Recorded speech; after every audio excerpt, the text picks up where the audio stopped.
Willkommen zum Hosenumnähen 101. Ich habe mega gerne so luftige Hosen, aber die meisten sind, wenn ich sie in meiner normalen Größe kaufe, viel zu eng. Das habe ich nicht gerne.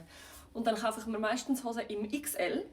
Und dann sind die oben logischerweise zu gross. Nachher messe ich mir ab, wie viel das ist und das nachher hinten wie so Darts umnähen. Und das machen wir jetzt zusammen. Ich nehme also ein Messband und schaue, wie eng ich die Hose haben will.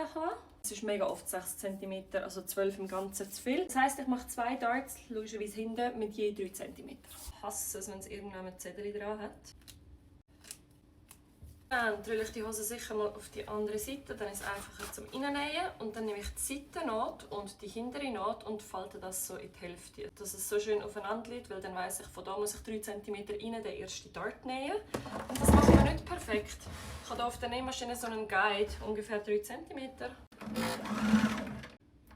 Und das wäre schon der erste gewesen. Jetzt machen wir das gleiche auf der anderen Seite. Auch wieder die hintere Naht und die Seitennaht aufeinander legen und dann 3 cm.